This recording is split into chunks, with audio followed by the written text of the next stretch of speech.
Assalamualaikum warahmatullahi wabarakatuh. Rahayu Rahayu saking dumadi mata-mata Mataram dan penaklukan Tuban.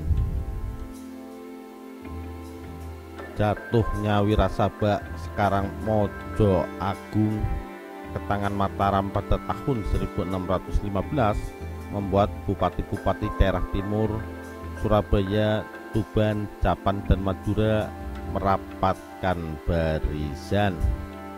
Pada tahun 1616 mereka berkumpul di Surabaya untuk mempersiapkan menyerang Mataram. Dalam menentukan rute yang akan ditempuh, seorang Kajinuman atau mata-mata menyarankan agar mengambil jalan lewat Madiun karena tanahnya datar, beras murah, dan banyak air. Namun seorang mata-mata Mataram, Randu Watang, yang telah lama bekerja pada Adipati Tuban, melarangnya karena Madiun, Jayaraga, dan Ponorogo ada di bawah kekuasaan Mataram.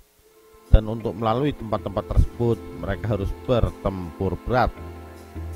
Ia menganjurkan untuk mengambil jalan melalui Lasem dan Pati.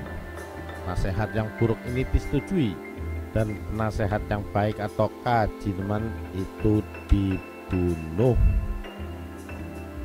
Pasukan sekutu bergerak sampai mendekati wilayah musuh.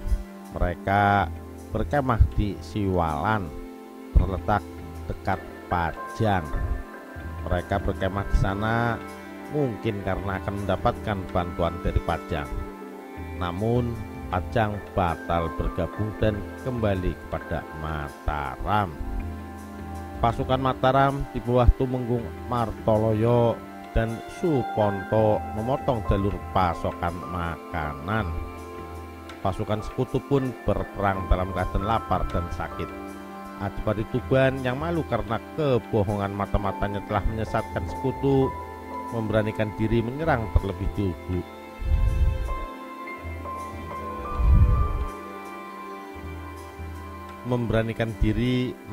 terlebih dulu.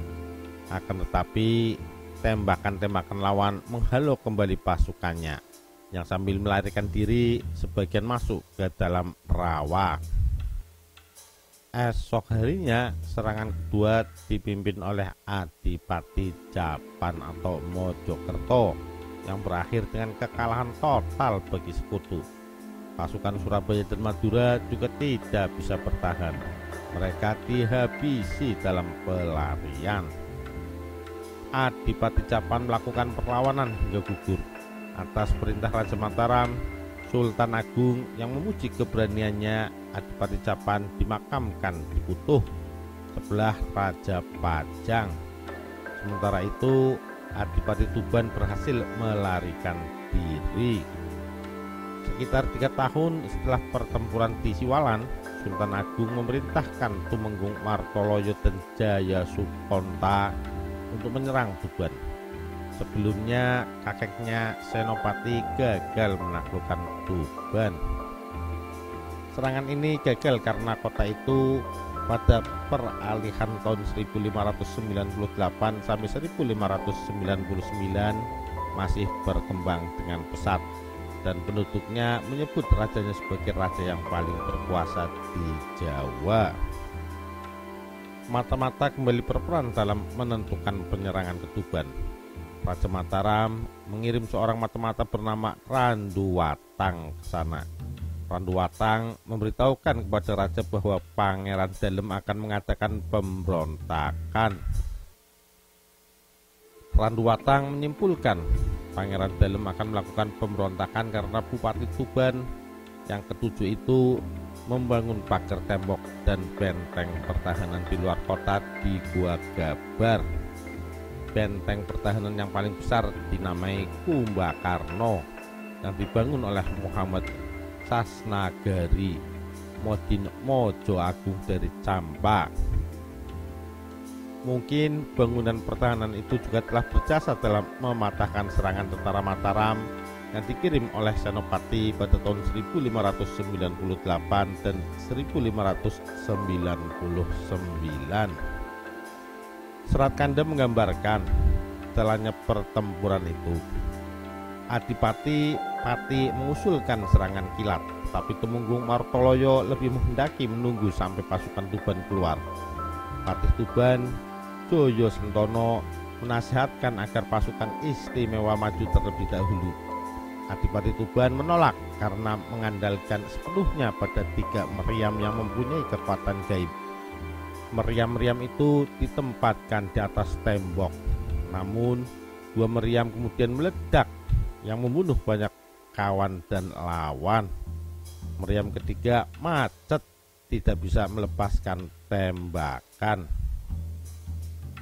Bebet Tanah Jawi menyebutkan 2 nama meriam itu, Sidamurti dan Pun Gelap. Yang pertama membunuh 3 adipati, yang lainnya sebuah pusaka tua meledak. Orang-orang Tuban terkejut karena menganggapnya sebagai pertanda kekalahan. Dalam Babet Sangkalo disebutkan bahwa pasukan Mataram menaklukkan Tuban pada tahun 1619.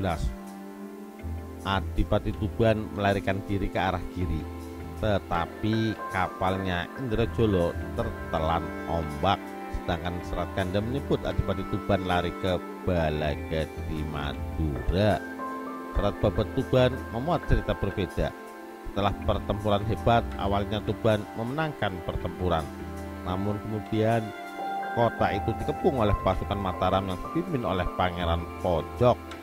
Pangeran Dalem melarikan diri ke Pulau Bawean. Selanjutnya dia dipindah ke desa Rajekosi. 5 tahun kemudian dia meninggal dunia dan dimakamkan di kampung Kadipaten, sebelah timur Kabupaten Bojonegoro. Makamnya kemudian disebut Buyut Dalem.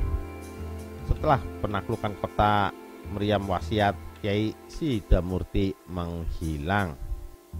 Demikian kisah mata-mata Mataram dan penaklukan Tuban. Sekian, terima kasih. Wassalamualaikum warahmatullahi wabarakatuh. Rahayu, Rahayu, Sagung Dumadi.